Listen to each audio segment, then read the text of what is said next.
Hello friends. आज हम बात करेंगे section 13 of specific relief act 1963।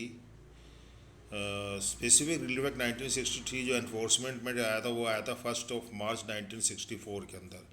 तो उसका सेक्शन 13 देखते हैं कि क्या कहता है हम। ठीक है, तो सेक्शन 13 की पहले हम जो बोल्ड लाइन है इसको पढ़ लेते हैं। इसमें लिखा हुआ है right of purchaser or Lesi. तो यहाँ पे परचेजर और लेसीज के राइट के बारे में बताई गई है। कौन से राइट? Against person. अब ये अगेंस्ट पर्सन कौन है हम बताते हैं, पहले से पहले पूरी लाइन पढ़ लेते हैं। ऐसे पर्सन के अगेंस्ट परचेजर और लीजर लेसी के राइट विद नो टाइटल और इम्परफेक्ट टाइटल। मतलब ऐसे पर्सन के अगेंस्ट परचेजर और लेसी के क्या राइट होंगे? जिस पर्सन के पास जो प्रॉपर्टी है उसका ना तो टाइटल है और टाइटल है भी तो इम्परफेक्ट टाइटल है। ठीक है, तो सबसे पहले देखो कि जो परचेजर होता है तो किसी भी कॉन्ट्रैक्ट में अगर परचेजर है तो दूसरा कौन होगा? वेंडर।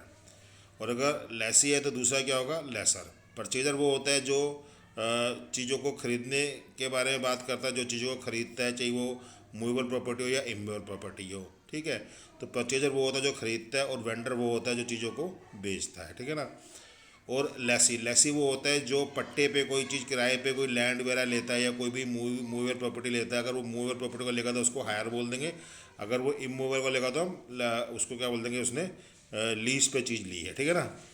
तो एक होता है लेसी और एक होता है लेसर। लेसर वो होता है जो चीज़ अपनी किराए पे देता है, पट्टे पे देता है, और लेसी वो होता है जो चीज़ को लेता है। ठीक है ना।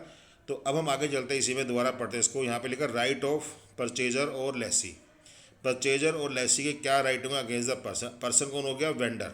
और लेसर की लेसर और वेंडर के अगेंस्ट परचेजर और लेसी के क्या राइट होंगे अगर विद नो टाइटल और इम्परफेक्ट टाइटल? मतलब कि जो चीज़ जो वेंडर है या लेसर है वो दे रहा है, उसके पास उसका ना तो टाइटल है, और अगर टाइटल है भी तो इम्परफेक्ट टाइटल है।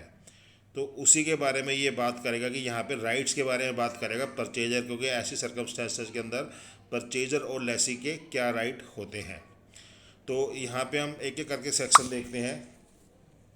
देखो, यहाँ पे कह रहा है where a person contract to sell or let certain immovable property.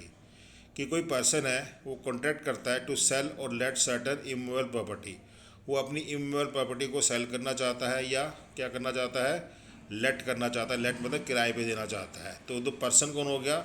Person जो सेल करना चाहता है उसको हम बोलेंगे वेंडर। कि वेंडर जो है वो पर्सन है जो अपनी प्रॉपर्टी को या तो बेचना चाहता है या किराए पे देना चाहता है अपनी इमूवेबल प्रॉपर्टी को। हैविंग नो टाइटल मतलब उसके पास अभी उस प्रॉपर्टी का टाइटल नहीं है। और ओनली एन इम्परफेक्ट टाइटल, अगर टाइटल भी है तो इम्परफेक्ट टाइटल आता है।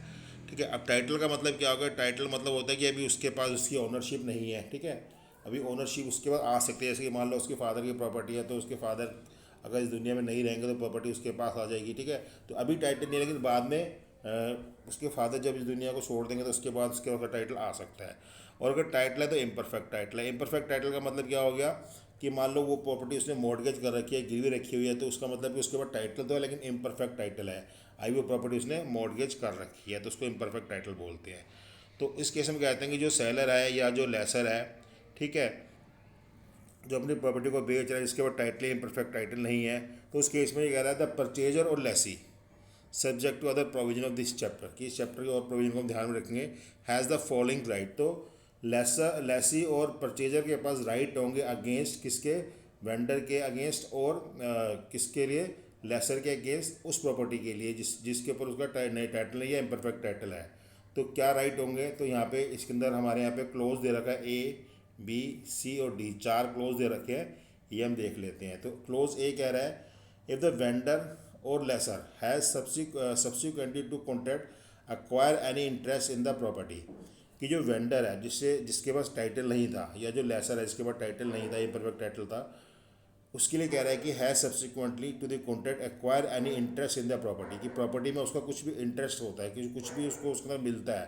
तो जो परचेज और लेसी है may compare him to make good the contract out of such interest. कि भाई वो उसको कंपेल कर सकते हैं to make good to the contract. की मेक गुड मतलब होता है फुलफिल करना, कि कॉन्ट्रैक्ट को फुलफिल किया जाए जहाँ तक उसका इंटरेस्ट उसके अंदर आया है, कि उतना तुम वो चीज़ हमारे नाम पे ट्रांसफ़र करो, उस अपने कॉन्ट्रैक्ट को पूरा करो। सब्सिक्वेंटली मतलब होता है इसमें कि अगर बाद में उसका कोई उसके अंदर इंटरेस्ट आता है तो जो जो परचेजर है या लेसी है वो कंपेल कर सकते हैं वेंडर को और लेसर को कि उतना इंटरेस्ट जो आपको अभी मिला है बाद में वो उसको हमारे नाम पे करो।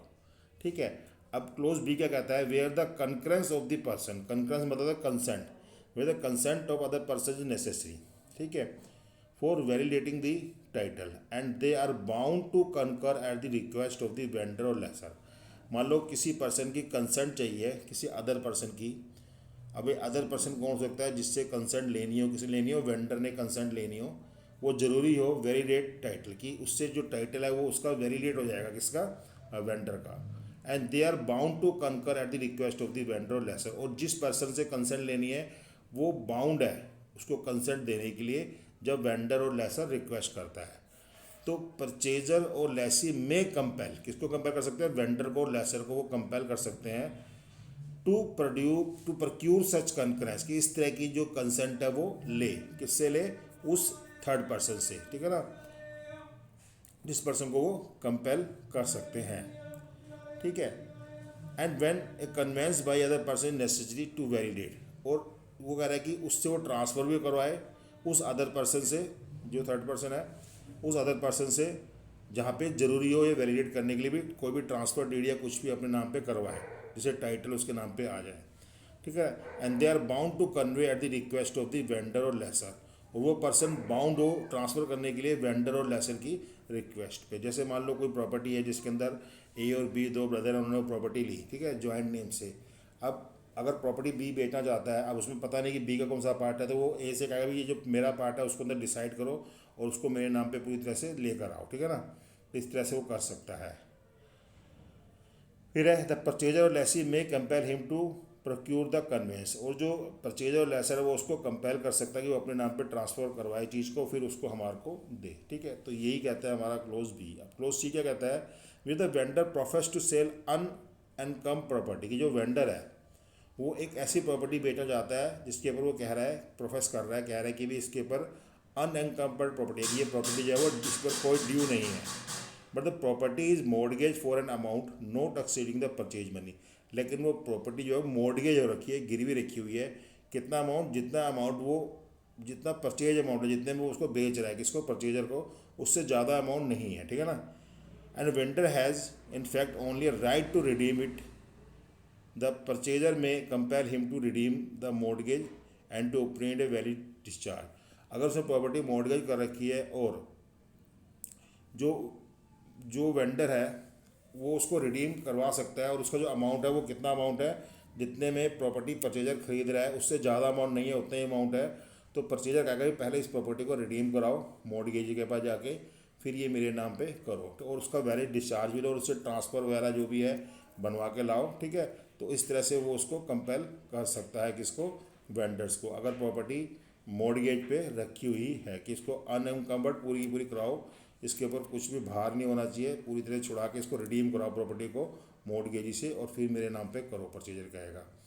फिर इसके अंदर क्लोज बी कहता है, where the vendor or lessor sue for specific performance of contract and the suit is dismiss. अब मान लो कह रहा है कि जो वेंडर है या लेसर है, ठीक है, वो शू कर देता है स्पेसिफिक परफॉर्मेंस ऑफ कॉन्ट्रैक्ट के लिए, and the suit is dismiss, अब कोर्ट में जाता है, ठीक है ना, कोर्ट उसको कहता है भी सू करता है, तो कोर्ट उसके दोनों का जो केस होता है, जो सूट होता है, उसको डिसमिस कर देता है, किस ग्राउंड पे, on the ground of his want of title and imperfect title. Court कहता है कि तुम मेरे पास स्पेसिफिक परफॉर्मेंस करवाने आ गया, इसलिए आ गई तुम दूसरी पार्टी जो है, जो परचेजर है, आप उससे पेमेंट चाहते हो पूरी, ठीक है, वो अपने पार्ट को परफॉर्म करे, लेकिन पहले तुम्हारा टाइटल ही सही नहीं है, वो टाइटल है भी तो इम्परफेक्ट टाइटल, पहले आप उसको तो ठीक करो, उसके बाद ही मैं इसको परफॉर्म कराऊंगा, इसलिए कोर्ट डिसमिस कर देता है।